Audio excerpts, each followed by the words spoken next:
Maître, bonjour.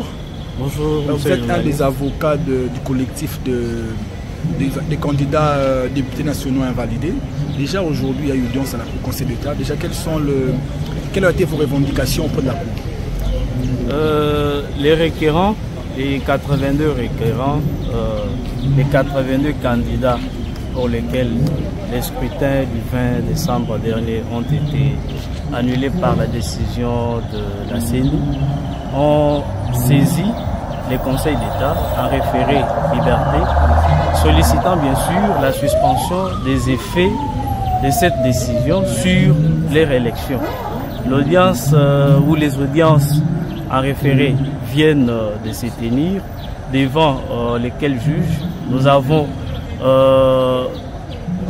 soulevé l'illégalité de la décision de la CENI puisque elle n'est pas fondée à annuler l'élection dans une circonscription électorale, quelle qu'en soit la cause. Elle devait publier les résultats selon les dispositions de l'article 9, des articles 29 et 30 de la loi électorale. Elle ne devait se limiter qu'à des missions qui lui ont été assignées aussi bien par la Constitution que par la loi électorale. Nous avons à ce jour plaidé sur l'illégalité de sa décision, mais aussi beaucoup plus puisque nous ne plaidons que sur la forme, sur la suspension des effets de la décision.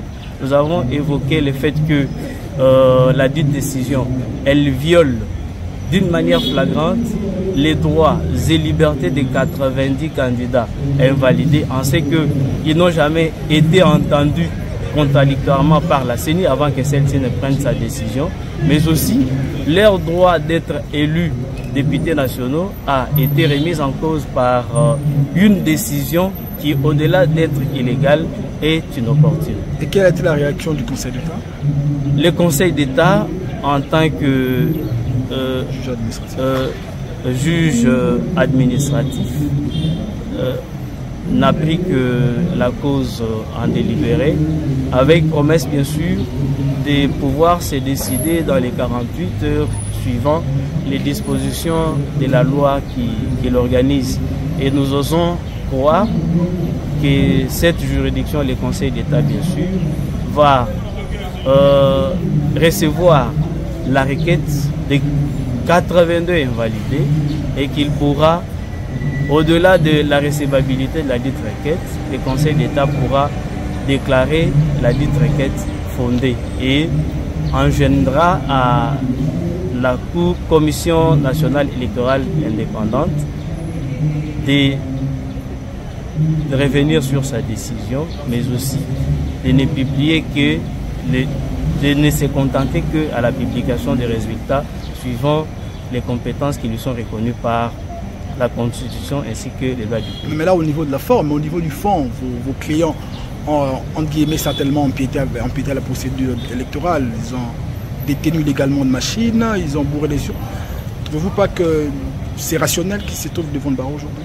Bon, il n'y a aucune rationalité dedans, étant donné que le principe... L'article 29. Oui.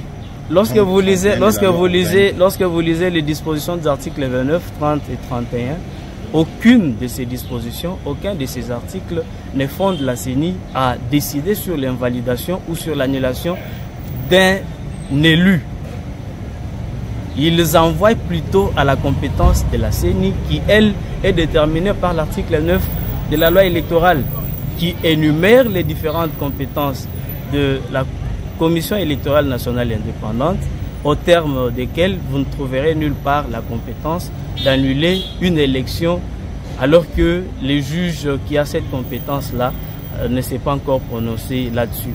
Pour revenir à la question de la rationalité, détenir les machines de vote, tout ça ce sont des allégations qui, pour être vraies, devraient être communiquées aux différentes parties pour que celles-ci fournissent leurs moyens de preuve, puisque la CENI ne peut pas se comporter comme juge parti. Si elle estime qu'il y a eu fraude, si elle estime qu'il y a des gens qui ont détenu frauduleusement les machines à voter, il faudrait qu'elle puisse en apporter la preuve. La procédure voudra c'est que lorsque vous avez un grief contre quelqu'un, portez ce grief à son intention pour qu'il ait la possibilité de contester si ce que vous dites est vrai ou si c'est faux. Donc, les candidats pour lesquels nous avons comparu n'ont jamais détenu les machines à voter et nous avons mis la CENI au défi de produire les preuves qu'elle détient sur cette question-là. Mais vous-même, vous avez vu, même si c'était une procédure qui n'a abordé